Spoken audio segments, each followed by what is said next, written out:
Bueno, comenzamos. Voy a mostrar. Ahí está,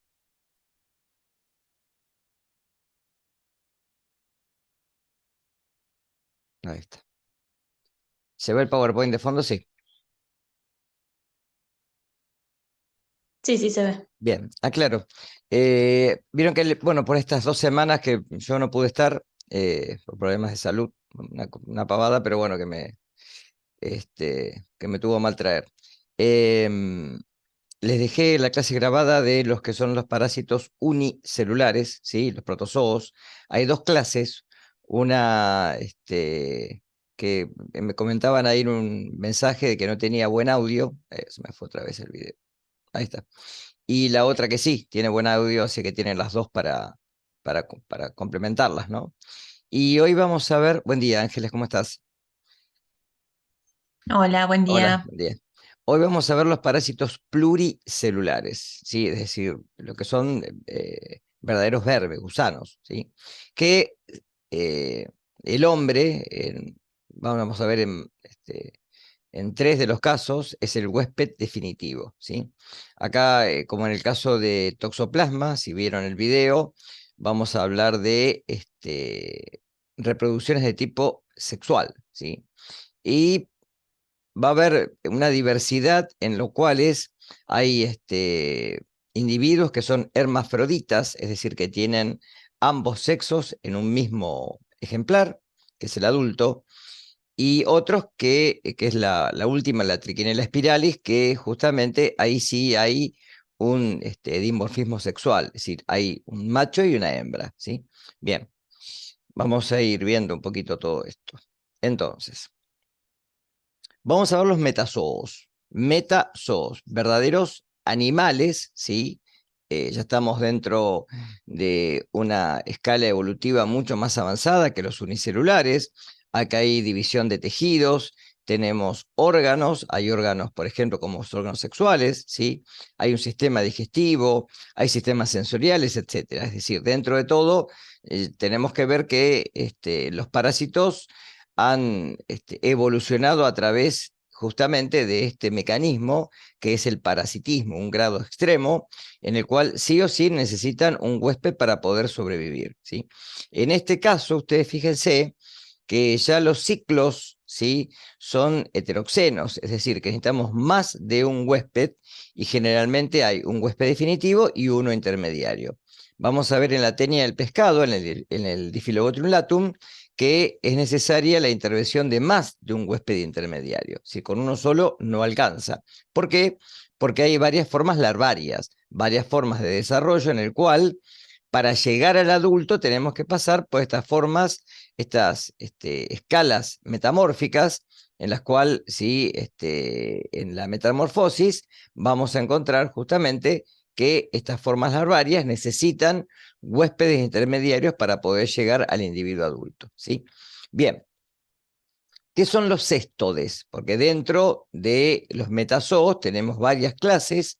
Los céstodes justamente son los que se denominan ejemplares, en este caso son gusanos, aplanados o acintados. ¿Qué quiere decir esto? Que si miramos al animal, el animal tiene un ancho mucho más importante que el espesor. De ahí esa forma de cinta. Y fíjense que es tanta la envergadura de este parásito en el intestino del humano que puede alcanzar la capacidad de tener metros dentro del intestino. Pero como su tamaño en sí, a nivel, digamos, macroscópico, no es tan importante, se logra enrollar y buscar distintas estructuras para poder albergar el intestino y ahí mantenerse, ya que estos parásitos generalmente, ¿sí? Se han escuchado en el campo hablar de la lombriz solitaria, ¿sí? Justamente es porque con frecuencia cuando esta enfermedad, si se da, hay un solo ejemplar en el individuo, en el humano, que es el ejemplar adulto. Y este ejemplar puede estar mucho tiempo viviendo en el intestino del humano, ¿sí? Y solamente con una medicación que vamos a ver después, que son los antiparasitarios, podemos llegar a desprender justamente el Scolex, que es una ínfima parte del parásito que es con lo que se fija el intestino del humano. ¿Está? Bien. Entonces, cestos intestinales. Vamos a ver las tenias, la tenia saginata y la tenia solium, la tenia del pescado, que es el Diphyllobothrium latum, ¿sí? Cuando veamos las tenias saginata y solium, vamos a ver que una es particular del ganado bovino y la otra es particular del ganado porcino. La solium del ganado porcino, ¿sí? Y la saginata del ganado bovino. Y el Echinococcus granulosus, que acá se invierte el rol, porque en este caso el hombre es un huésped accidental, porque el adulto, el ejemplar adulto, está en los cánidos, generalmente en los perros de pastoreo, ¿sí? Y el hombre accidentalmente se infecta con, o bien con quistes de este parásito, o bien con con las formas de liberación al medio ambiente. Bien, ya vamos a llegar a este. Entonces, césteres, como dije, gusanos en forma de cinta. De ahí viene la palabra, ¿sí? Los tamaños son muy diferentes, ¿sí? Pero generalmente alcanzan un tamaño de metros. Ahora vamos a ver después en el detalle cuán largos pueden ser, ¿sí? En este caso, como dije, son hermafroditas, es decir, en un mismo ejemplar vamos a encontrar el desarrollo a partir, digamos, de que comience a evolucionar el adulto y comienza a crecer, de la evolución de los órganos sexuales, ¿sí? Estos órganos sexuales se encuentran en somitos, en proglótides, y estas proglótides son las que después van a, vengamos a decir, juntarse entre sí, y al juntarse digamos, este gusano se puede reproducir por esta forma de tipo sexual, pero dentro del mismo parásito. Por eso se dicen que son hermafroditas, ¿sí? La reproducción es por huevos, ¿sí? Es decir, estos huevos son las formas de resistencia que se liberan al medio ambiente y que quedan generalmente en el lugar, en el pasto, y luego cuando el animal, ¿sí? Obviamente, y esto por favor, porque me pasó en un final, ¿sí? Vamos a ver ahora qué ocurre, pero después les voy a decir cuál es lo que tienen que escribir o lo que tienen que decir en el final, ¿sí? Bien. Y los ciclos evolutivos generalmente alternan de un ciclo evolutivo de un adulto, que en este caso el hombre, el ser humano, es el que alberga la forma adulta, y una larva que es la que va a estar generalmente en la carne del animal, ¿sí? Que es lo que comemos en forma cruda o pobremente cocida. ¿Sí? ¿Qué quiero decir con esto? Si la cocción es suficiente, es decir, si la carne la comemos cocida, ¿sí? No que, digamos, que esté como uno dice a punto, ¿sí? O que esté con ese, digamos, con ese grado que uno corta la carne y la ve roja, ¿sí? Al contrario, cocida, no hay peligro, ¿sí? Porque no resiste la temperatura. Pero si no llega la temperatura a poder de alguna manera eliminar estas formas, seguramente nos vamos a enfermar. O también se puede dar con el consumo de embutidos, porque los embutidos, recuerden que no, por ejemplo, en muchos casos no hay cocción. Por ejemplo, lo vamos a ver en triquinela principalmente, no es tanto en este caso, pero la triquinelosis se da, por ejemplo, por el consumo de embutidos. Bien. Los, las larvas tienen nombres particulares, ¿sí? Pueden ser Cysticercus, pueden ser Plerocercoides, etc. Ahora vamos a ver cada una en particular. Empezamos con las teniasis, ¿sí? Lo que uno dice tenia, ¿sí? La tenia es la que uno llama comúnmente o normalmente lombriz solitaria. Es la que uno generalmente, cuando uno escucha, ¿sí? Así, a literatura común, ¿sí? Cuando lee, que dice, esta persona tuvo lombriz solitaria. Y empezamos con la tenia saginata, ¿sí? Fíjense que a pesar de que es de distribución mundial, generalmente la presentación son casos aislados. Y también pasa que generalmente el paciente muchas veces tarda en ir a la consulta por una cuestión de vergüenza, ¿sí? Porque va a defecar y cuando defeca normalmente, ¿sí? En este caso, la tenia saginata no tiene una musculatura de la pared del adulto, del parásito, tan, digamos, con tanta magnitud que generalmente se desprenden las proglótides, ¿sí? Vamos a ver que hay proglótides que son, de alguna manera, inmaduras, maduras y grávidas. Generalmente las grávidas son las que son como si fuera una bolsa llena de huevos, ya embrionados, ¿sí? Que esto es lo que generalmente queda en el pasto, ¿sí? Porque generalmente, sí, el hombre de campo muchas veces defeca en el pasto por una cuestión de que está en el campo y lo hace, ¿sí? O bien también puede llegar, pero es muy raro, ¿sí? Por una cuestión de los pozos, ¿sí? Llegar al campo por las aguas de regadío. Es mucho menos frecuente, ¿sí? Ahora, la materia fecal queda en el pasto. Ahora, con la lluvia, con el viento, etcétera, todo el contenido de la feca se va, la materia orgánica, ¿sí? Se va a deshacer y quedan los huevos. Los huevos quedan pegados, o sea, quedan en el pasto. Cuando la vaca lo que hace, o el animal bovino, lo que hace es comer el pasto, por favor, porque una vez en un final me pusieron que la vaca come caca. No, no come caca, ¿sí? La vaca lo que hace es pastorea.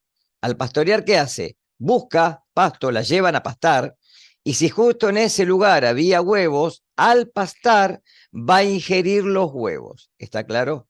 Eso es lo que tienen que tener en cuenta ustedes. La lluvia también, lo que hace, el regadío, etcétera, mueve todo este material y se dispersa. Con lo cual acá tenemos el foco de infección, ¿sí? El estadio infectante en el animal es el Cysticercus bovis, ¿sí? Vamos a encontrar un Cysticercus celluloseae, que es el de la Taenia solium. El de Saginata es Cysticercus bovis, ¿sí? Y el mecanismo de transmisión es el carnivorismo, es decir, comer carne cruda o pobremente cocida, ¿sí? La fuerte infectada, como dije, es la carne infectada con larvas, ¿sí? Es decir, se enquistan las larvas en el animal, generalmente en la musculatura, y es lo que comemos, ¿sí? Y como dije, el huésped definitivo es el hombre y el intermediario es el ganado vacuno o bovino, ¿sí?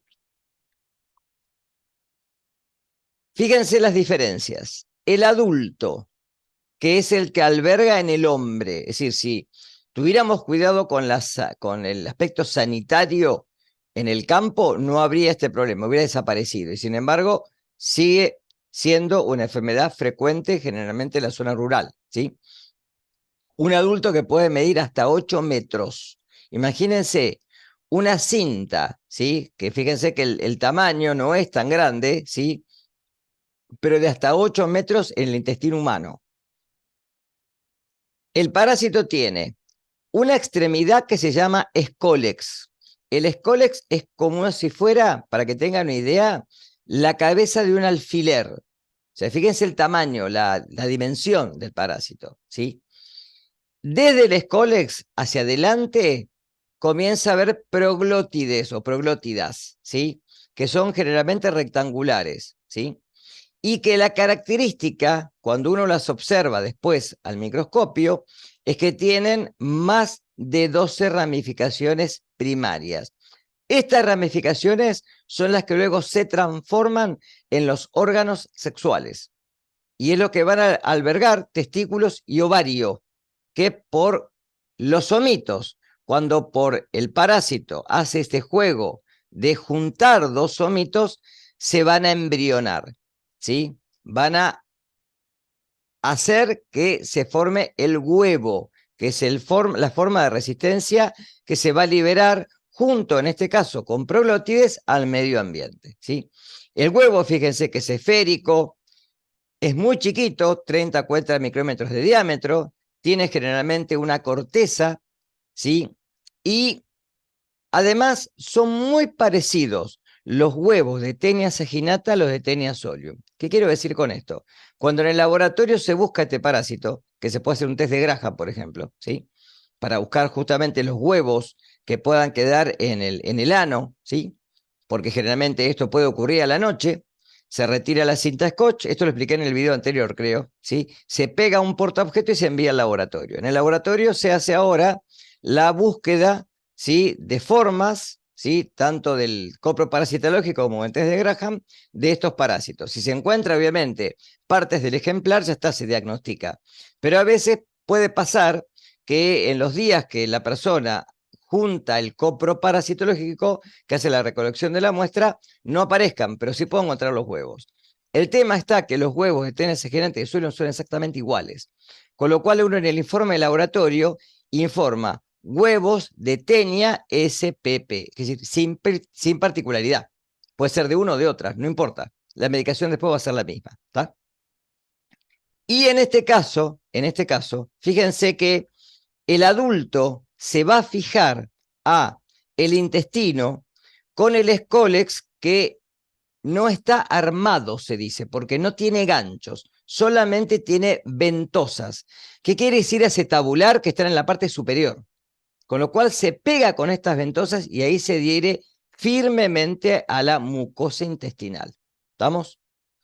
Por otro lado, el embrión, ¿sí? Que contiene el huevo, contiene un embrión que se denomina oncósfera, que va a salir por un pequeño orificio que tiene el huevo después, cuando obviamente el ganado consume estos huevos junto con el pasto, llegan al intestino del animal y de ahí el embrión se abre paso por los vasos sanguíneos y llega hasta el músculo y ahí se va a enquistar.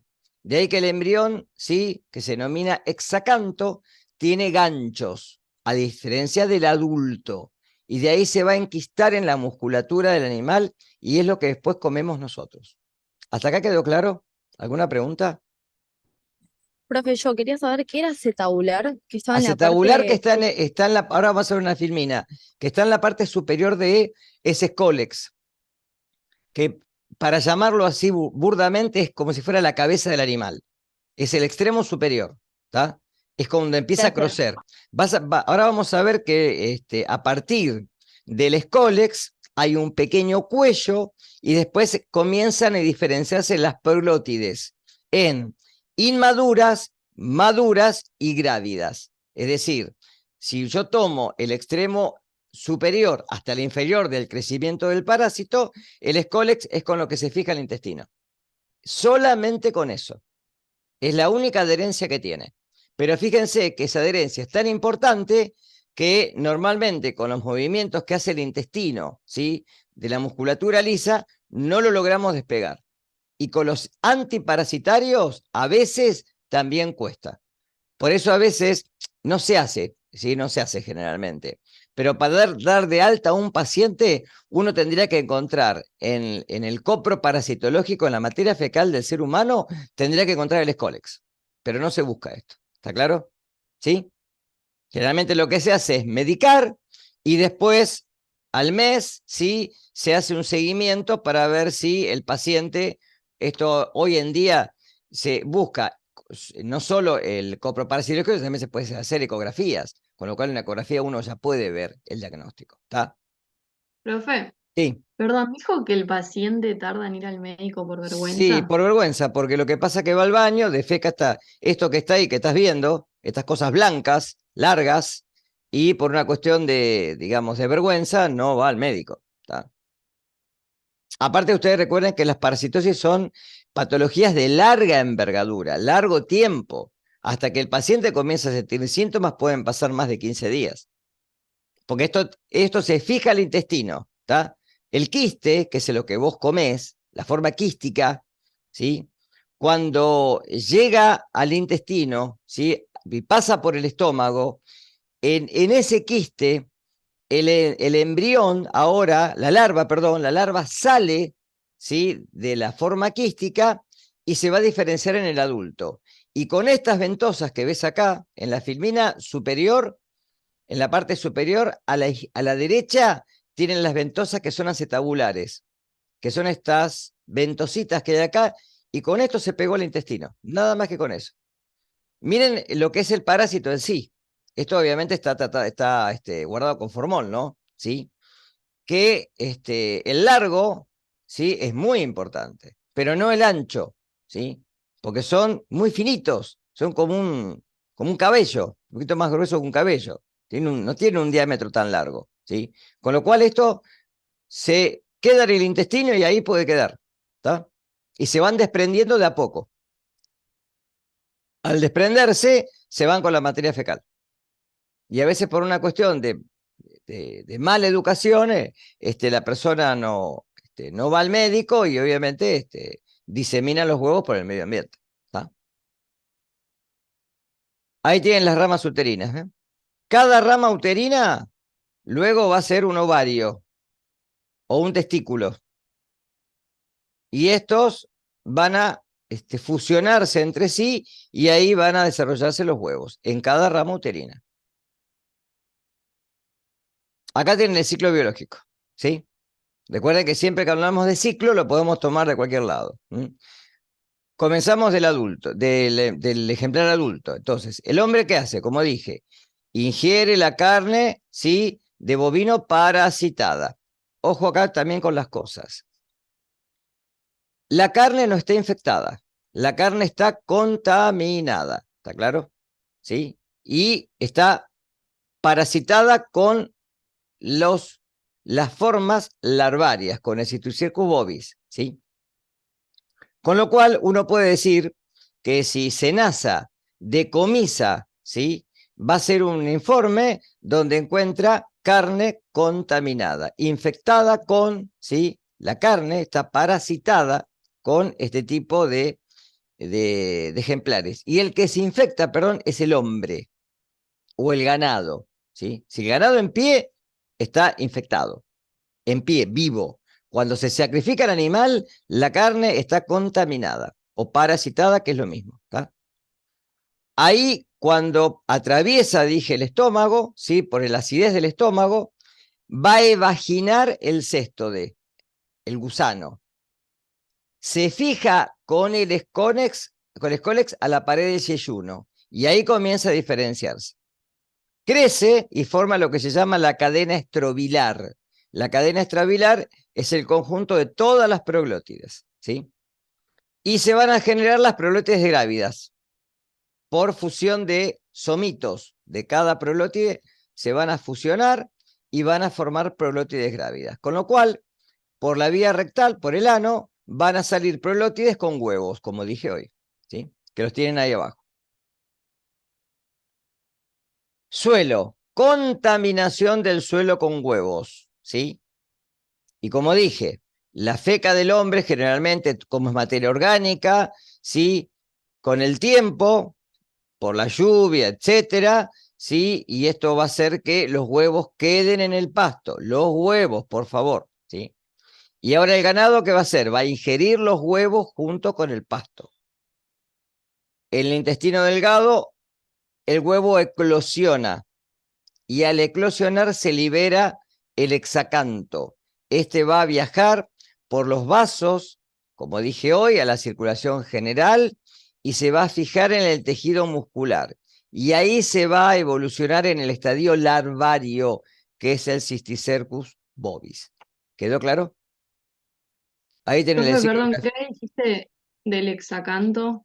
El hexacanto es el embrión que se va a liberar de esa corteza radiada que tiene, ¿sí?, y va a penetrar a través de los vasos sanguíneos y por la circulación general se va a dirigir a la musculatura del animal. Y ahí se va a enquistar. ¿Está claro?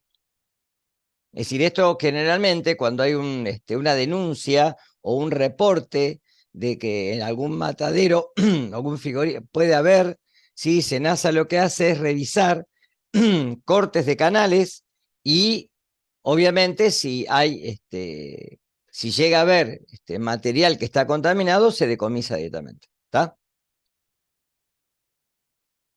Acá tienen el ciclo, tal cual. Están los ciclos, los dos, ¿sí? Porque la tenia es general, ¿sí? Entonces está tanto la del ganado vacuno como la del ganado porcino, ¿sí? Entonces está lo mismo que expliqué recién. A nivel epidemiológico, ¿qué es lo que ocurre? ¿Sí? Con la tenia solium. Prácticamente es igual, es muy parecida. ¿Cuál es la diferencia? La forma infectante. El Cysticercus se denomina Celulosae en vez de bovis, ¿sí? Pero son muy parecidas las dos, muy parecidas, ¿sí? Mecanismo de transmisión es el mismo, la fuente infectante es la misma, pero, acotación, el hombre es el huésped definitivo y también puede ser un intermediario accidental. Ahora vamos a ver por qué, ¿sí? Y en el caso del ganado afectado es el ganado, ¿sí?, porcino, el cerdo, ¿sí?, que generalmente es el que comemos o el que consumimos, la carne que está, en este caso, parasitada. Profe, una preguntita, por Sí, favor. ¿El ganado vivo tiene algún síntoma o solamente cuando se ve nada, cuando se corta? nada, absolutamente Nada. nada, Gracias. nada. No es como otras patologías del ganado, como la tuberculosis bovina, por ejemplo, que sí encontrás sintomatología. No, acá nada, Claro, claro. absolutamente nada. No hay ningún signo visible, nada. Por eso únicamente se puede ver cuando se sacrifica el animal en el matadero y se evalúan las canales, si el corte. Es la única forma que tenés de verlo. No hay otra forma. No hay ningún signo. No es que el Bien, animal gracias. pierde. Ahora vamos a ver que en el hombre sí hay sintomatología. El animal no. No es que el animal pierde peso porque justamente se enquista en el músculo, ¿está? Y no hay dolor, ni compresión, ni nada que a vos te evidencie de que el animal tiene algo. Bien, me quedé acá. Entonces, fíjense, el tamaño aproximadamente es un poquito más larga, de 8 a 10 metros, ¿sí? Pero el Scolex es armado, porque no solo tiene ventosas, sino también tiene ganchos. Y la musculatura de este parásito es mucho más importante, ¿sí? Con lo cual, generalmente lo que se elimina con la materia fecal son los huevos. Se puede eliminar parte del escólex, parte del parásito de las pleurotidis, pero es más raro, ¿sí? Y en este caso tiene menos de 12 ramificaciones primarias, ¿sí? Es a nivel epidemiológico para hacer después encuesta, ¿sí? Para ver la epidemiología, si es una más frecuente, ¿sí? A nivel de prevalencia que la otra. Pero a fines diagnósticos para, digamos, para el ser humano, vamos a ver que la medicación es exactamente la misma. O sea que tenga una, tenga otra, no hay ninguna diferencia. ¿Tá? En el caso de los huevos, también son esféricos, son exactamente iguales, ¿sí? Yo les digo, porque en el laboratorio tuvimos un caso en el varios casos en el hospital, en los años, y cuando uno los ve al microscopio, no hay diferencia, ¿tá? Son exactamente iguales. Acá tienen el Scolex, fíjense que tiene las ventosas, pero arriba tiene una doble corona de ganchos. Con esto se fija con mayor fuerza el intestino. Acá tienes las ramificaciones uterinas y este es el huevo. Ciclo biológico prácticamente igual. El ser humano ingiere la carne de porcino, en este caso, con larvas de Cysticercus illustrae viables, o sea que están activas, están vivas, ¿sí? Y en el duodeno se va a evaginar el parásito, una vez que atraviesa el intestino, ¿sí? Se fija con el Scolex a la pared intestinal y de ahí comienza a crecer, ¿sí? Maduran las grávidas y se desintegran las prolótides distales, las últimas. Con lo cual acá se liberan los huevos. ¿Está claro? Porque esta desintegración ocurre en el intestino. O sea que no se libera la prolótida entera. Prácticamente se liberan directamente los huevos. Es lo que les decía hoy. Acá tienen el ciclo biológico. Fíjense, en los dos casos, pueden pasar meses hasta que el hombre comienza a resumir de alguna manera sintomatología. Por eso son generalmente de larga data. Fíjense acá, agua, vegetación. Con lo cual, esto hace de que los animales consuman estas formas libres y así puedan llegar al humano. Y esta es la vueltita de tuerca. En algunos casos, en forma accidental, el hombre puede tener la misma patología que el ganado. Es decir, si accidentalmente consume los huevos de este parásito, y estamos hablando solamente de la Taenia solium, no de la saginata. En este caso, se va a dar la misma patología que en el ganado, en la cual ahora las larvas pueden llegar por la circulación general a distintos órganos. Acá los tienen: músculo, generalmente al tejido conjuntivo, al cerebro, a los pulmones, a los ojos, etc. ¿Sí? Con lo cual, el hombre actuaría como un huésped intermediario accidental. Es decir, acá sería un ciclo ciego,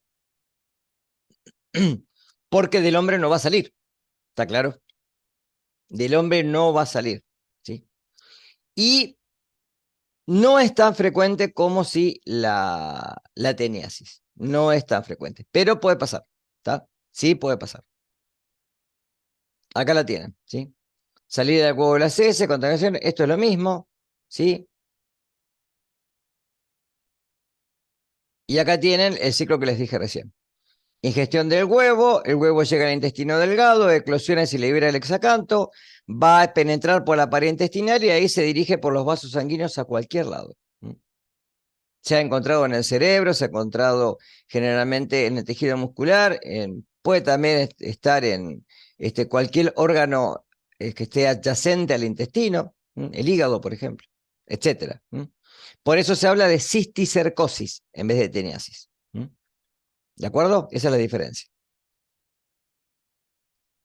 Clínica de las dos especies.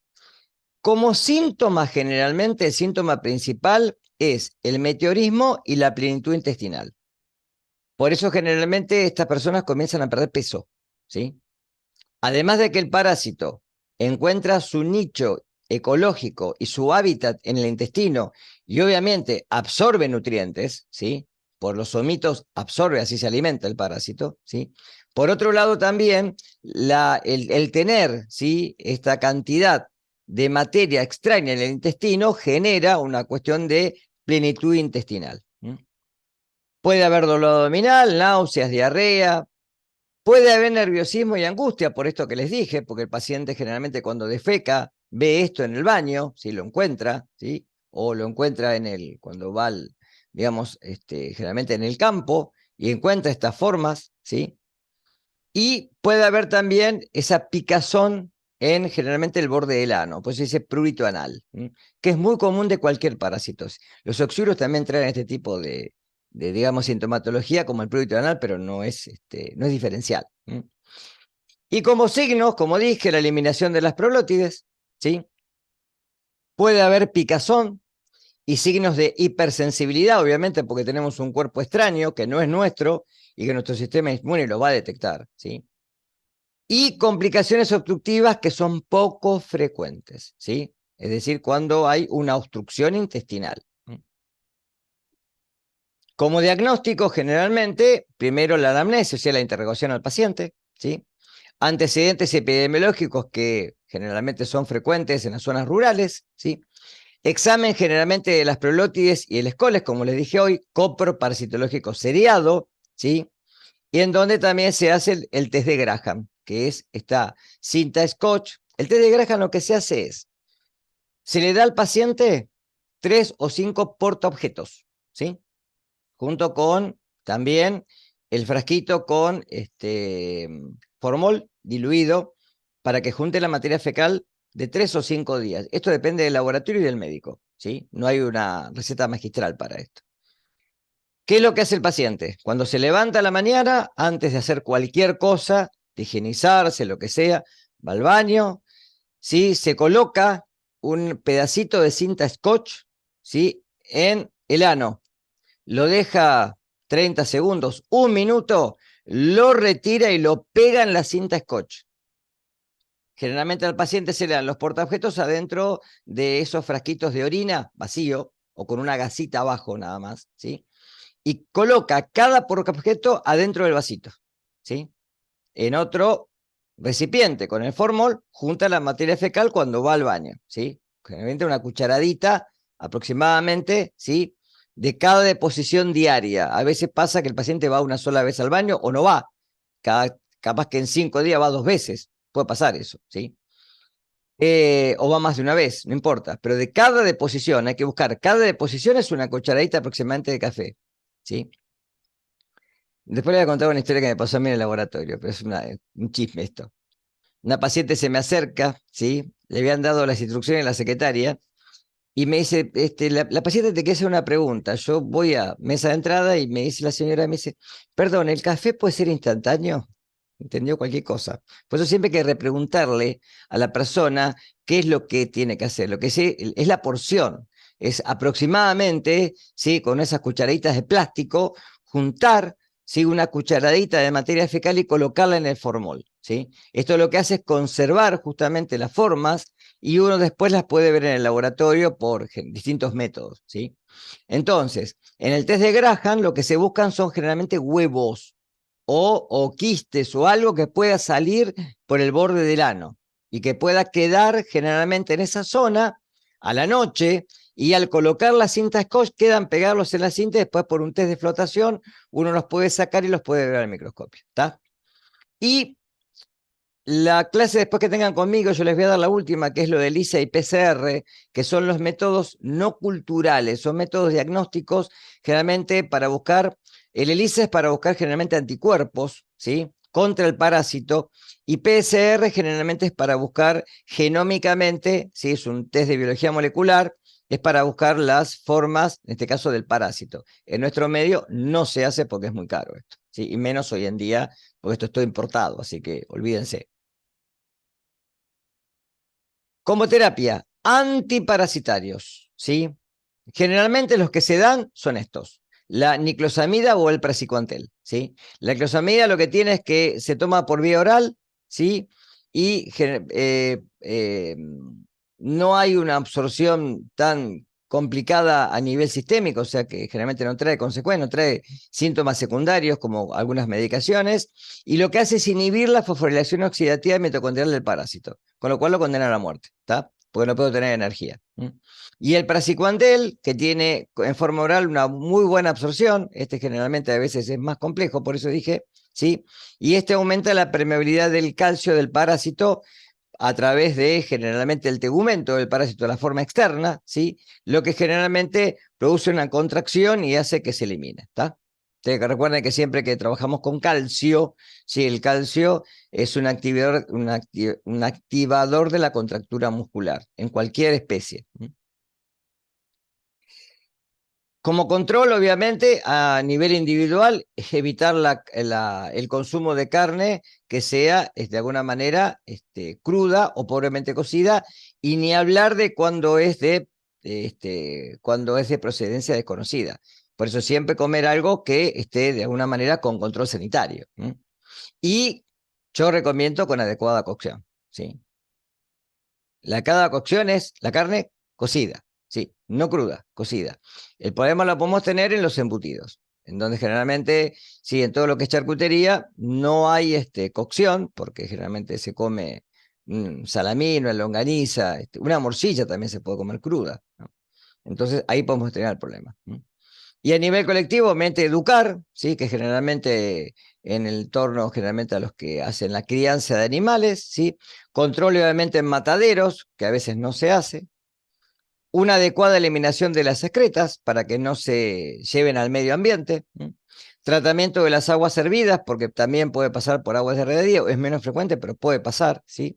Y el diagnóstico y terapia, generalmente, de los casos que pueden ser índices, ¿sí? A nivel epidemiológico. Difilobotriasis, Difilobotrium latum, nombre largo y generalmente que se lo olvidan después, ¿sí? Esta es la tenia del pescado o tenia de los peces, ¿sí? Les advierto que no es característica de nuestra zona, ¿sí? La parasitosis en los pescados, generalmente en el pescado, es algo muy particular y que es frecuente, ¿sí? Distintos tipos de parásitos, ¿sí? Pero en este caso, se da en lugares con el agua con una mayor temperatura. Por eso digo, no es generalmente nuestro caso, porque el agua de estas costas es bastante fría y este parásito, generalmente ahora vamos a ver, no alcanza a poder desarrollarse para poder infectar a los peces, ¿sí? ¿Está claro esto? Entonces, la especie es el hay varias difilobotriasis, ¿sí? Pero la especie que yo les voy a dar es la latum, que es generalmente la que podemos encontrar en, digamos, como una patología más a nivel mundial, ¿sí? Y generalmente cosmopolita. Magnitud, casos aislados, ¿sí? Igual que las otras teniasis, ¿sí? Y se da con la ingesta de peces crudos, ¿sí? Que el pez está infectado, ¿de acuerdo? ¿Sí? Ahora, en esto también ocurre que nos puede pasar como, ¿sí? En lugares en donde se consume, ahora está muy en boga el comer, por ejemplo, el sushi o comer el ceviche, ¿sí? Donde no hay cocción, ¿está? Ahí no hay cocción, o sea, la cocción en el ceviche es por el medio ácido que se le da, ¿sí? A los cítricos con los que se hace, y en el sushi no hay cocción, ¿sí? La carne es cruda. Entonces ahí también podemos tener problemas. Como reservorios, ¿sí? Peces de agua dulce y también salada, ¿sí? Mecanismo de transmisión justamente es la ingesta de carne de pescado crudo o pobremente cocido, y el periodo de incubación por eso un poquito más rápido, de 3 a 6 semanas. Como biología también tenemos un adulto, fíjense, de 4 a 10 metros de longitud, no varía mucho como los anteriores. Un ancho, fíjense, de 2 centímetros, o sea, es lo que les decía hoy, ¿sí? La envergadura del parásito no hace de que sea importante esa cinta en el intestino. Y el Scolex también es en forma de espátula, tiene bótrias laterales y generalmente tiene estas esprolotides que no son tan rectangulares, sino que son más trapezoidales, ¿sí? Y fíjense, de 2000 a 4000 en el adulto. El estadio larvario ya es mucho más diverso. Vamos a encontrar una larva que se denomina coracidio, otra larva que se denomina procercoide y la última que se denomina plerocercoide. Fíjense que es un estadio evolutivo mucho más complejo que las anteriores, ¿sí? El huevo son huevos de 50 a 75 micrómetros de largo por 40 de ancho y son operculados. Se tiene un orificio, un opérculo, que es donde se libera generalmente el embrión. Ciclo biológico, el huésped definitivo es el hombre, ¿sí? En nuestro caso. Va a haber los huevos que se eliminan en las deposiciones. Estos llegan al agua en este caso. Y acá pueden llegar por la red sanitaria, ¿sí? Llegar al agua y contaminar el agua. Cuando quedan en el agua, van a ser ingeridos por un crustáceo, por un microcrustáceo marino que se denominan copépodos. Los copépodos son los que ingieren ahora, y ahora el coracidio en los copépodos se desarrolla en procercoide.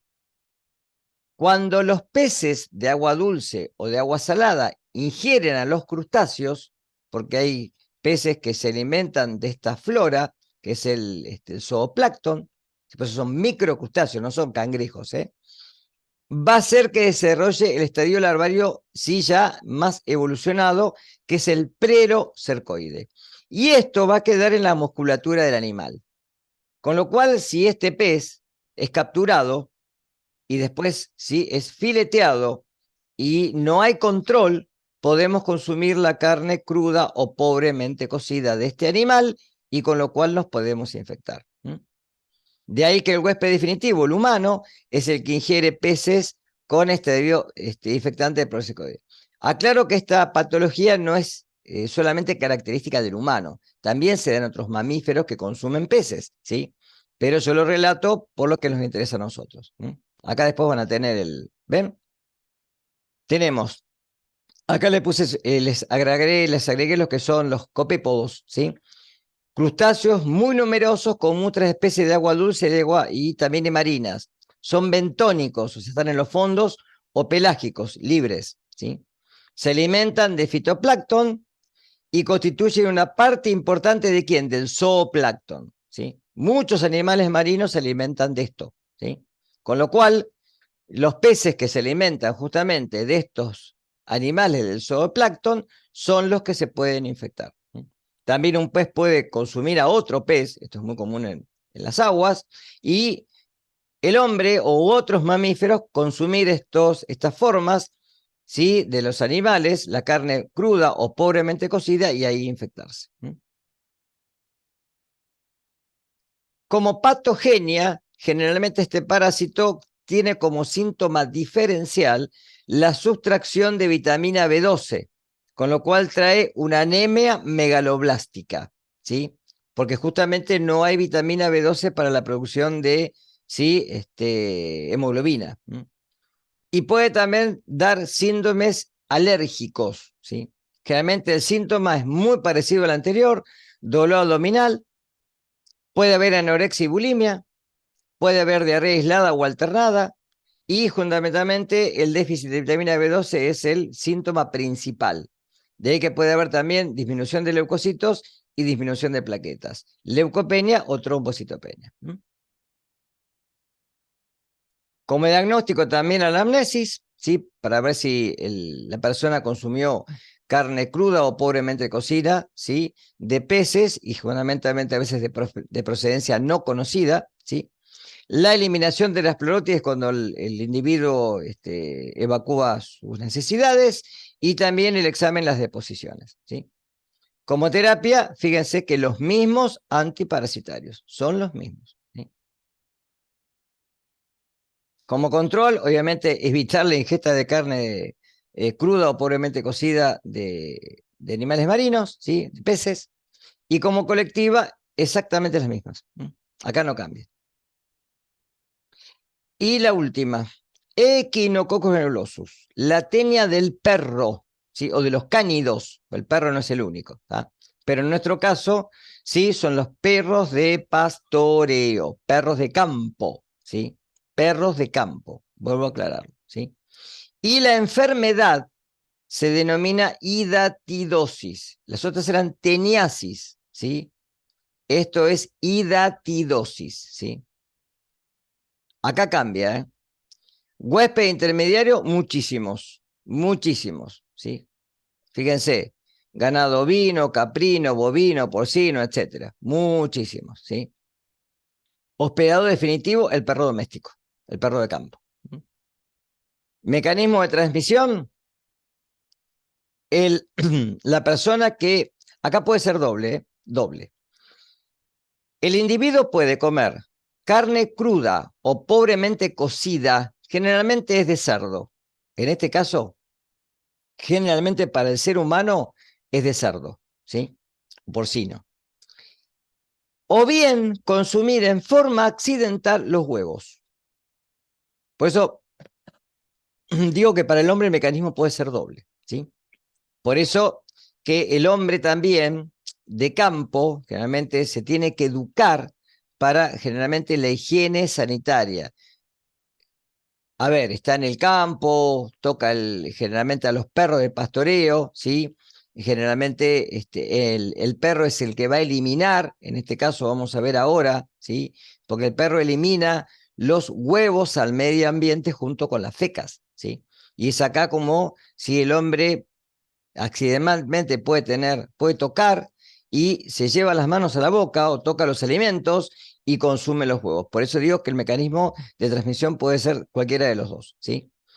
Y fíjense que el estadio para que se haya sintomatología puede ser desde meses hasta años, ¿sí? Y el tema es el quiste acá, porque el quiste se da en el humano, con lo cual los quistes pueden estar en cualquier lado, en el pulmón, en el hígado, en el cerebro.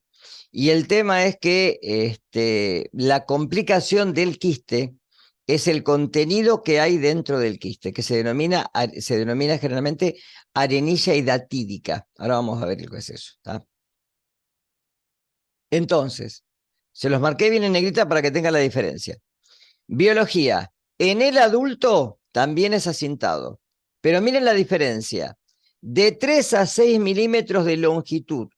Es decir, que el perro puede tener muchísimas tenias en el intestino, no una sola, ¿sí?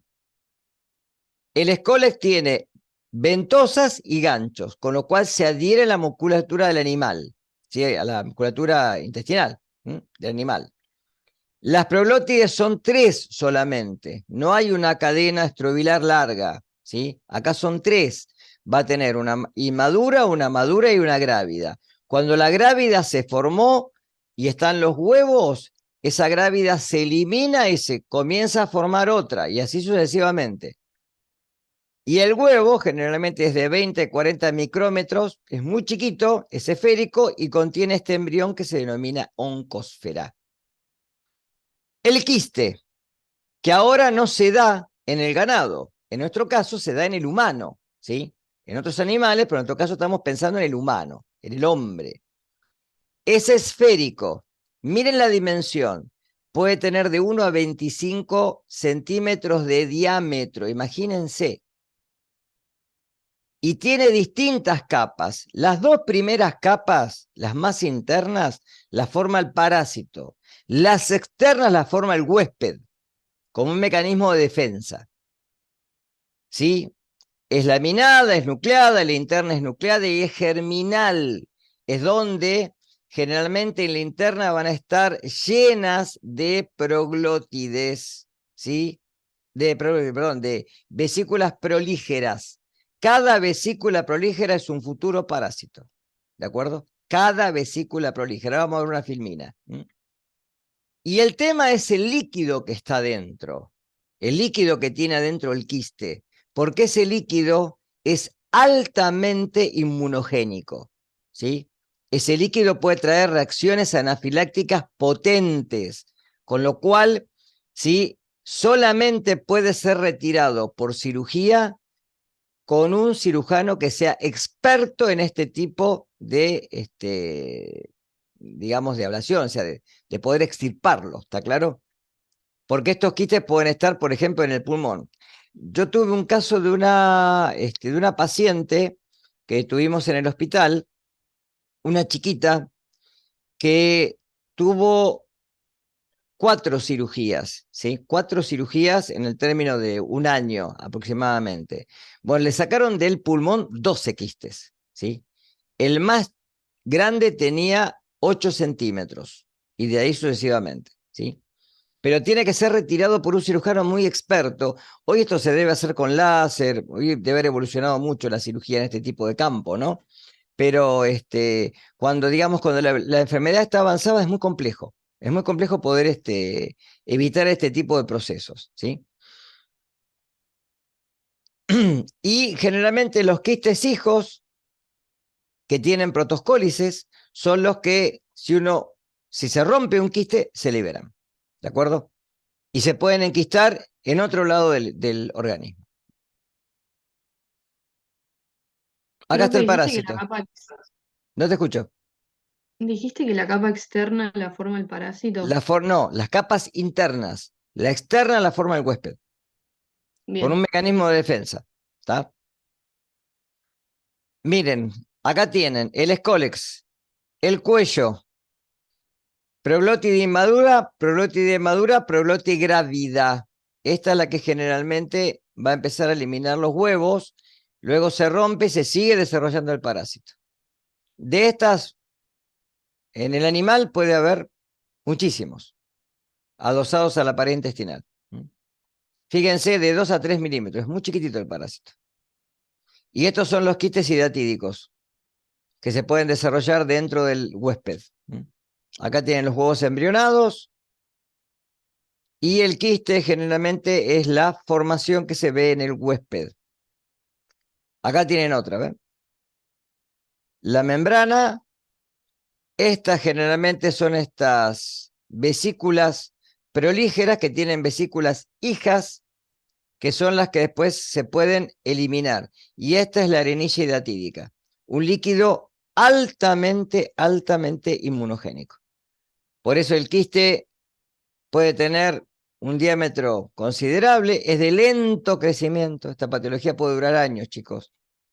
Y la liberación del líquido generalmente puede traer un shock anafiláctico y llevarlo al paciente a la muerte. Ciclo biológico, como dijimos, huevos en el suelo, ingeridos por el ganado, por ejemplo, ovejas. Eclosión intestinal, liberación del embrión, penetran la pared intestinal, llegado a los vasos sanguíneos y migran generalmente por contigüidad al hígado o al pulmón, pero pueden estar en cualquier lado. Se desarrolla el quiste hidatídico. En el caso de los animales de campo, ¿sí? Se faenan y generalmente el problema está que al perro, ¿sí? De campo se le dan las vísceras para que se alimente. Y es ahí como el perro se infecta. ¿Está claro? Los escólices llegan al intestino del perro y ahí se desarrolla el parásito adulto, ¿sí? Crecen las proglótides y se desprenden generalmente de la grávida, se desintegra y se liberan los huevos al medio ambiente junto con las heces. Y ahí tienen el ciclo. Fíjense que también puede estar creo que en un capítulo, si yo no me equivoco, hace años vi la serie de House, ¿sí? Había un capítulo en el cual, con una sí, tomografía computada, ¿sí? Al paciente se le había encontrado un quiste hidatídico en el cerebro.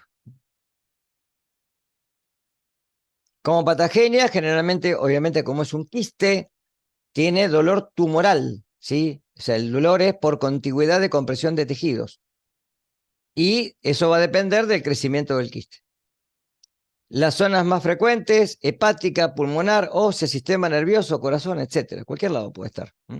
Y generalmente el crecimiento es lento y es asintomático por años, hasta que comienza una envergadura del tamaño del quiste en el cual ya hay dolor. Como síntoma, como dije, dolor tipo tumoral, como si fuera un tumor.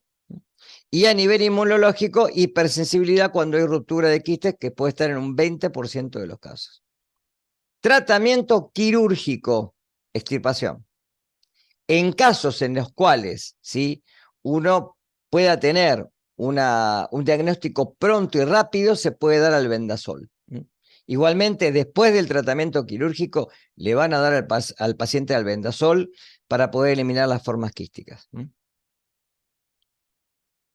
Como diagnóstico, obviamente, la anamnesis, antecedentes de haber consumido carne de ganado, porcino, caprino, vino, etc. Y también, como dije hoy, ¿sí?, a nivel radiográfico, tomográfico o ecográfico, lo que les dije recién, o resonancia magnética. La intrarremolación de Casoni puede ser, nuestro medio no se hace, que es una prueba como el test de Mantoux, como cualquier prueba donde se buscan la reacción antígeno-anticuerpo contra anticuerpos del quiste. Y a nivel serológico se puede hacer hemoaglutinación, inmunofluorescencia y enzima inmunoanálisis. Esto después lo voy a explicar cuando dé la clase de diagnóstico, qué es cada cosa. Como profilaxis, obviamente, sí, tener mucho cuidado con el perro de pastoreo, fundamentalmente en obviamente desparasitarlos a los perros, ¿sí? Y como educación, el mecanismo de transmisión y la higiene personal. Porque recuerden que acá también el hombre se puede infectar, ¿sí?, en forma accidental si ingiere los huevos. Acá tienen un cuadrito que está muy resumido de toda la información, en medidas, tipos de huésped, etcétera, de cada uno. ¿Tá? Esto para que después lo tengan como un resumen, además de estudiar todo, ¿no? ¿Está claro? Y otro cuadrito más, como una guía de estudio. Bien, y la última,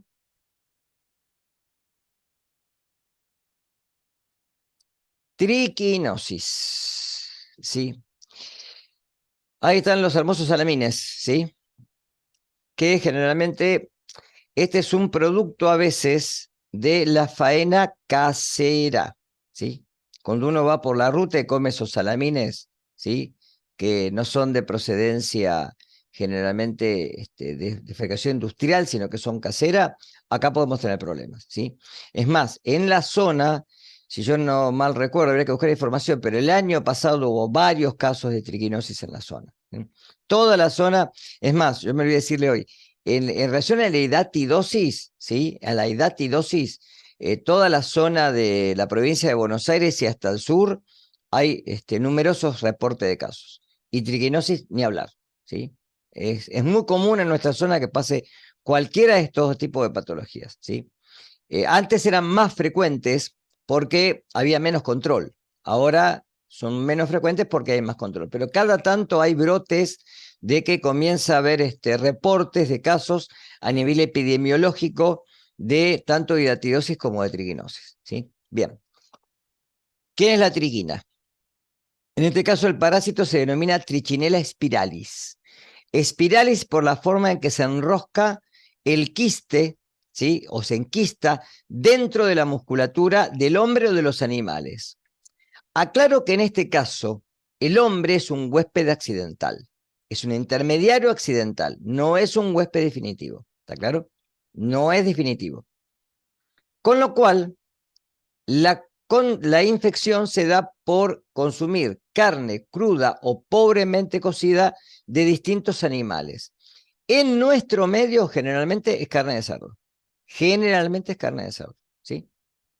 Y los signos generalmente son signos de dolor, ¿sí? Puede haber primero un síndrome febril, puede no estar, ¿sí? Y signos generalmente de compresión, ¿sí? Como a nivel muscular, como las polimialgias, dolor muscular. Signos también que pueden ser oculopalpebrales, ¿sí? A nivel de los ojos. Y a veces se puede encontrar en el laboratorio también, como cualquier parasitosis, no es diagnóstico diferencial, el aumento de leucocitos eosinófilos, que son los que aparecen generalmente tanto con la alergia como con las parasitosis, ¿sí? Pues digo, no es un diagnóstico diferencial, pero se puede buscar también. Avenida epidemiología, distribución mundial, ¿sí? Factores asociados, generalmente las costumbres, ¿sí? Y la crianza de cerdos, como dije hoy. Y cuando hay poca vigilancia epidemiológica. Diagnóstico a veces de situación, cuando hay la notificación. En nuestra zona, recuerden que el que recibe toda la información es el INE, Instituto Nacional de Epidemiología, el Juan H. Jara, ¿sí? Este es el que recibe los reportes a nivel zonal, ¿sí? De justamente la zona sanitaria octava. Y es la que a veces emite estos boletines epidemiológicos en donde puede haber el reporte de un caso, de 2, de 3, de 4, y cuando comienza a ver esto, se empieza a buscar en dónde sí se da el foco, cuál es el local o los locales que de alguna manera comercializaron este tipo de productos que pueden llevar de alguna manera a la infección en humanos. ¿Está claro? Y por eso que generalmente hay que tener mucho cuidado con la faena, o sea, la matanza casera, ¿sí? En algunos lugares de estos ejemplares y generalmente digamos, el hacer embutidos y comercializarlos, ¿sí? Cuando no tiene de alguna manera inspección sanitaria, ¿sí? De SENASA. Y el ciclo de transmisión generalmente se da por transmisión doméstica y silvestre, o sea, en el campo. Reservorios, fíjense cuántos, cerdos, ratas, perros, son muchísimos los reservorios, ¿sí? Mecanismo de transmisión, consumo de carne y o derivados, o sea, pues embutidos, ¿sí? Crudos o pobremente cocidos, ¿sí? De animales que están infectados. Vuelvo a repetir por lo que preguntaron hoy, en el animal no hay sintomatología, no se evidencia sintomatología alguna. Periodo de incubación, generalmente en los primeros síntomas pueden aparecer rápidamente, una semana, 15 días, ¿sí? Y pueden llegar hasta generalmente 45 días dependiendo del número de parásitos, ¿sí? Acá lo que se ingiere es el quiste, o sea, el hombre lo que consume junto con los embutidos o con las carnes, ¿sí? Son los quistes viables, pero los quistes tienen larvas que se van a diferenciar en machos y hembras. Es decir, acá es lo que se llama dimorfismo sexual. No se transmite de persona a persona. Muy importante porque a veces lo preguntan en los finales. Es decir, no hay carnivorismo entre hombres, ¿sí? Hombre me refiero al hombre como ser humano, no como hombre, género, ¿no? Y no hay transmisión de persona a persona, ¿sí? Porque las larvas se enquistan en el músculo y ahí quedan. Por eso digo que el huésped es accidental, el hombre. Porque del hombre no puede salir, ¿está claro? Del hombre no sale. Una vez que entró, es como la edatidosis, una vez que entró es un ciclo ciego. Ahí quedó, ¿está? Y en la carne puede permanecer mucho tiempo, salvo que de alguna manera sí haya una buena cocción, que se congele o que sea radiada. para justamente destruir las larvas, para matar las larvas por el líquido que tienen adentro. Y generalmente la infección puede dar una infección parcial. Esto está en los libros, pero no sé, a veces es dudoso esto, por la cantidad de anticuerpos que pueda generar. A nivel de epidemiología es cuando, como dije hoy, cuando se notifican los casos, hay una alerta, ¿sí?, sanitaria, se dice así, alerta sanitaria, y es cuando se comienza a buscar el lugar en donde se pudo dar la comercialización de estos alimentos que de alguna manera tienen estas formas infectivas, ¿sí? Se pueden dar estos brotes, como dije hoy, ¿sí?, en lugares en donde en la zona comienza a haber pacientes con esta sintomatología. Se puede dar en cualquier época del año, generalmente a veces más en invierno que en verano, etcétera, pero bueno, eso va a depender también de la comercialización y de otra cosa. Diferencias: adultos y larvas. El adulto es el que cuando uno consume la carne cruda o pobremente cocida, una vez que atraviesa el estómago, en el intestino se va a diferenciar en machos y hembras. El macho es mucho más chico, fíjense, 1 milímetro por 60 micras de ancho, y tiene las papilas, que son los órganos sexuales masculinos. En cambio, la hembra tiene 2 milímetros, es un poco más grande, por 150 de grosor, y tiene una vulva en la cara ventral, en donde estos dos van a copular en el intestino, ¿sí? Es decir, que las hembras ahora van a quedar de alguna manera, ¿sí?, con huevos que se van a diferenciar en sus órganos reproductivos y van a generar directamente larvas.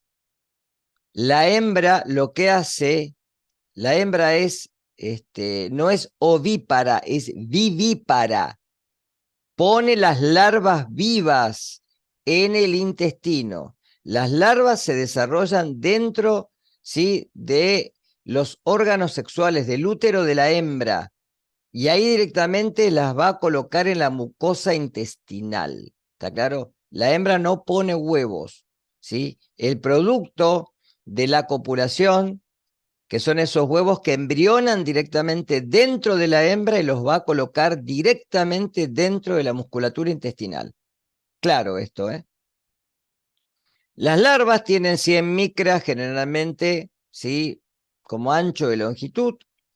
Circulan libremente por el sistema circulatorio una vez que la hembra los colocó en el intestino, atraviesan el enterocito, llegan a circulación general y ahí se van a distribuir y tienen tropismo por la musculatura, en donde ahí van a generar generalmente el quiste capsulado y se va a enroscar la larva, que generalmente tiene 1 milímetro de longitud. Dependiendo del tamaño del quiste va a ser el dolor que va a generar en la musculatura, ¿sí? Y en un quiste puede haber más de una larva. Ahí las tienen. Este es el macho y esta la hembra. Acá tiene un útero con huevos. Los huevos se van a desarrollar dentro de la hembra.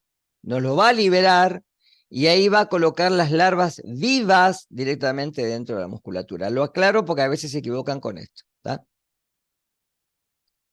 Profe, Sí. ¿podés repetir lo de las larvas y el quiste? ¿Cómo es? Es decir, estos son los adultos, ¿sí? Los adultos los vas a encontrar en el intestino. Se dice que esta patología tiene un tiempo muy corto del adulto, o un periodo muy corto de vida del adulto, y un periodo largo de la larva, porque los adultos duran muy poco en el intestino, ¿sí? Una vez que la hembra, ¿sí?, es de alguna manera copulada por el macho, se van a desarrollar en el útero esta cantidad de huevos que ves acá abajo. Estos huevos van a embrionarse directamente dentro del útero de la hembra. El macho, una vez que copuló, muere. Tiene una vida muy corta y se elimina con la materia fecal, ¿está?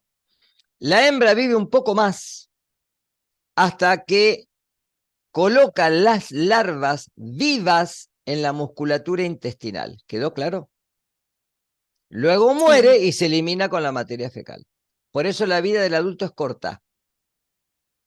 ¿Sabes? Sí, gracias. Acá las tienen. ¿Sí? El macho y la hembra. Son gusanos, chicos. Gusanos.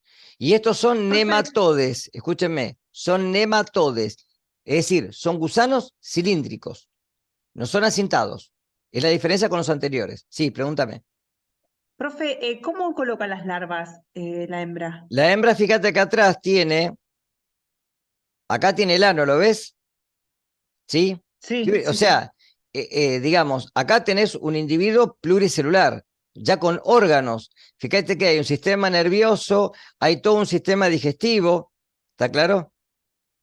sí. Con lo cual, una vez que la Perfecto. larva, ¿sí? Por medio de compresiones de la parte anterior, de la parte posterior, perdón, lo que hace es hacer compresión en la musculatura intestinal y de ahí, una vez que la entra, colocar las larvas.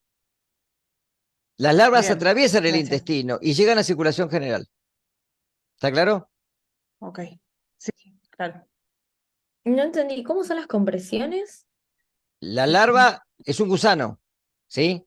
Lo que hace es, con la parte posterior, donde está el ano, lo coloca, ¿sí? En la musculatura y hace mecanismos de compresión hasta que logra que las larvas puedan migrar hacia el intestino y desde ahí atravesar el intestino, la célula intestinal y llegar a la circulación general.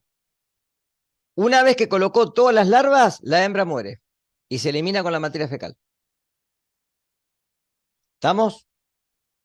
Entonces, miren el ciclo, lo que lo vuelvo a repetir. Ingestión de carnes con larvas infectadas, ¿está claro? Es decir, acá lo que comemos es el salamín, el chorizo, algo en la ruta, donde pasamos, sí, está muy rico, pum, me lo comí, ¿está? O compré en un lugar que no tiene fiscalización de SENASA, que no es industrial, ¿sí? Y consumí una faena casera o hicieron una matanza de un porcino, hicieron embutidos y fui y comí. ¿Tá? Entonces, ¿qué ingiero? La carne cruda o pobremente cocida. ¿Tá? Ahora las larvas se liberan en el intestino y crecen hasta adultos, machos y hembras. Se produce la fecundación de la hembra y los machos mueren y se eliminan por la materia fecal. Las hembras fecundadas, como dije, se introducen en la submucosa intestinal. Y ahí donde van a poner directamente las larvas, por eso se dice que son vivíparas y no ovíparas. Ovíparo es que pone huevo. Vivípara es como nosotros, que parimos generalmente el ejemplar vivo directamente. ¿Sí? Y ahí la hembra muere y las larvas ahora, por la circulación general, llegan a los músculos, generalmente los músculos de mayor irrigación sanguínea. Y ahí se van a localizar dentro de la fibra muscular y se van a enquistar, se van a enrollar. De ahí la palabra espiralis o espiral. Acá tienen el ciclo, tal cual. Y acá tienen una larva enquistada, ¿las ven? Ahí. Estas son larvas enquistadas, que son los quistes. Entonces, generalmente una fase intestinal donde hay un traumatismo de la pared intestinal, puede haber fenómenos inflamatorios, pero generalmente son asintomáticos. Y la fase muscular, sí, donde hay infiltrado de la célula muscular, puede haber crecimiento, o sea, hiperplasia, hipertrofia de fibras musculares, puede haber muerte, o sea, necrosis tisular, puede haber fenómenos autoinmunes, ¿sí? Puede haber fibrosis de fibras miocárdicas, porque el músculo también, el corazón también es una región muscular, y puede haber también reacciones de hipersensibilidad, edemas, etc. Generalmente el dolor es también tumoral. El paciente va por dolor, polimialgias, dolor muscular. ¿Sí? Las larvas generalmente sí pueden pasar por cualquier lugar y generalmente se distribuyen por todo el organismo. Y se van a enquistar en la musculatura, siempre. Clínica, fase intestinal, puede haber náuseas, vómitos, cefalea, dolor abdominal, diarrea. ¿Sí? Y la fase de estado de invasión muscular puede haber fiebre, apatía, somnolencia, edemas, ¿sí? Espasmos musculares. El dolor muscular yo le diría que es el síntoma bien diferencial. Aumento de eosinófilos, pero que no es diferencial porque cualquier parasitosis lo trae. Puede haber también miocarditis y meningitis, pero muy poco frecuentes. Y en la fase de convalecencia, obviamente hay debilidad muscular que generalmente va en disminución. Ahí tiene una larva enquistada, ¿sí? Es un corte esto. Como diagnóstico, generalmente se puede hacer un hemograma para ver la eosinofilia, ¿sí? También se puede, pero generalmente hoy en día se buscan otras enzimas, pero se puede buscar la CPK, la creatina fosfoquinasa, porque justamente es muscular y va a estar elevada, ¿sí? También se puede hacer un ELISA para ver generalmente anticuerpos contra el parásito. Y el coproparasitológico que no se hace, ya se los estoy diciendo, acá se los puse bien, para identificar los adultos, no larvas, las larvas no se eliminan por la materia fecal. Y biopsias musculares en los bíceps, tríceps, glúteos, etcétera, ¿está? Que tampoco se hace. Generalmente se hace resonancia. Antiparasitario, el albendazol es el que generalmente anda muy bien, ¿sí? Que generalmente es matar a los adultos y también evitar la migración de las larvas. Y como analgésico antiinflamatorio se pueden dar corticoides también para evitar la inflamación y el dolor. Y terapias generalmente con analgésicos y calmantes. Como medio de control, la medida preventiva, lo primero es hacer la cocción bien de la carne de cerdo, ¿sí? Por lo menos 70 grados por 15 minutos. Control generalmente del paciente y de contactos. La notificación inmediata es generalmente lo que se debe hacer y que generalmente no se hace. Y la investigación fundamentalmente de los contactos y de la fuente de infección. Bien, hasta acá. Esperen que se acueste. Bueno, ahí está. Ahí me dejo. Bien. Bueno, condiciones de presión y temperatura normales. Semana que viene van a tener con Ángeles, ¿sí? Que les va a dar dos de las patologías que quedan, que son dos tipos de intoxicación, aminas biógenas y marea roja. Y si yo no me equivoco, nos queda una semana y después el parcial, ¿está claro? ¿Sí? Que en la semana esa ya vamos a ver algo de diagnóstico microbiológico por métodos no culturales, es decir, no de cultivo, que es parte de lo que vimos acá, y lo que también se referencia a virus, etcétera, y hay un repasito para antes del parcial, ¿sí? Recuerda que el parcial va a ser en la facultad, no por acá, ¿tá? Va a ser por plataforma, pero en la facultad, ¿sí? Después vemos, tengo que preguntar a ver si, yo creo que nos vamos a dividir en dos grupos, ¿sí? Uno de 10 a, qué sé yo, a 11 y otro de 11 a 12, ¿sí? Para que justamente nos den las máquinas, las computadoras para poder rendirlo allá. ¿Está claro? ¿Sí? Después les dejo la clase grabada y bueno, recuerden ir anotando dudas o cosas que tengan para la última semana hacer la revisión. Coloquen por favor el presente. No sé si Ángeles le quiere decir algo. Ángeles. Sí, quería avisarles o preguntarles, mejor dicho, si la clase que viene, que sería el miércoles a las 10, la podemos, ¿les parece bien que la pongamos a las 8 de la mañana? Si es posible, el miércoles 8 de la mañana, si están de acuerdo, me dicen.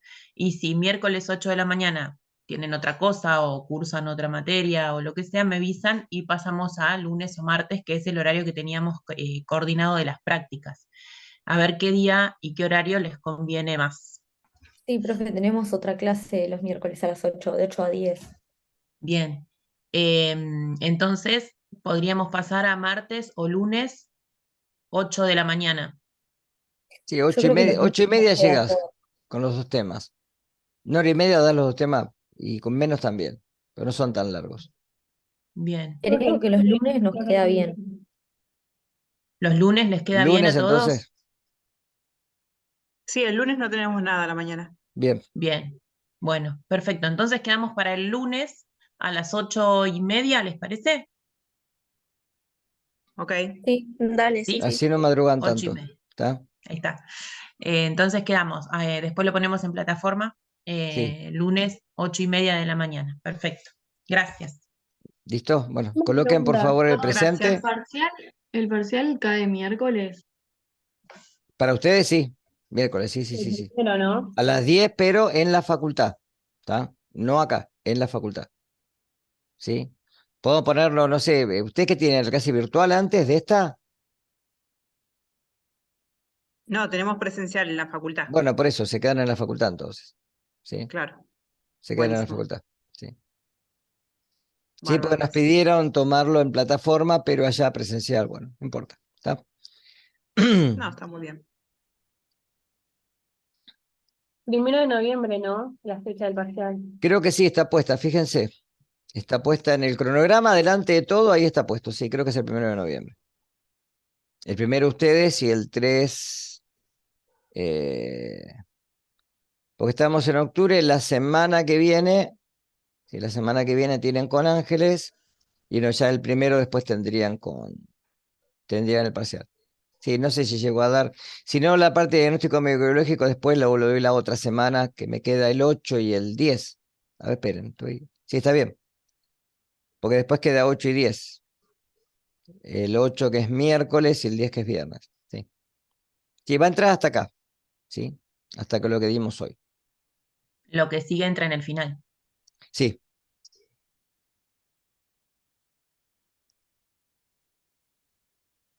Profe, ¿y lo que da Ángeles la semana que viene entra en el parcial sí, o eso no? sí, sí, a mí. Sí, eso podemos después tomarlo en el final. Por ahí no lo tomamos en este parcial, ¿está? Lo de aminas biógenas y marea roja después entra en el final para no tener tanto. Porque piensa que acá tenemos virus, hongos y parásitos, que es bastante largo este parcial. O sea que lo de aminas biógenas, marea roja, que lo que yo después de diagnóstico microbiológico, eso entra en el final. ¿Sí? ¿Está claro? O sea que en el parcial entraría hasta acá. Igual, por favor, la clase que viene, sí, asistan porque estos temas, después, fundamentalmente, aminas biógenas y marea roja son temas muy frecuentes en toda la costa, sí, tanto la costa del Atlántico como el Pacífico. Y nosotros generalmente tenemos casos de eso. Entonces, por eso son importantes.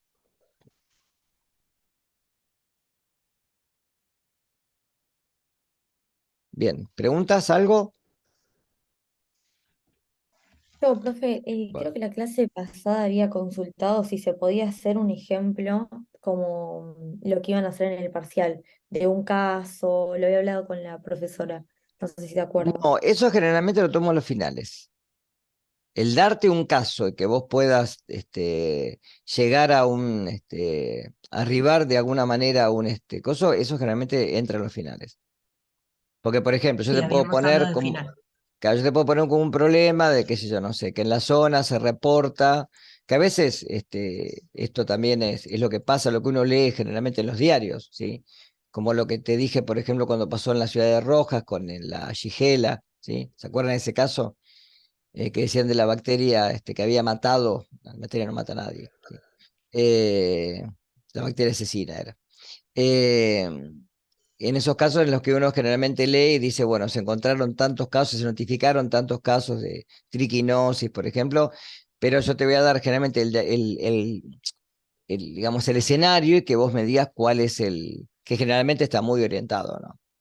No es una cosa que pueden ser 10.000 especies distintas, ¿no? Generalmente se arriba entre el diagnóstico y todo a una sola especie. ¿Está? Pero eso generalmente en los No, finales, no en los parciales. Esto va a ser uno como el anterior, una suerte de múltiple opción, verdadero o falso, alguna tabla para completar, puede ser, pero más de eso no. ¿Está?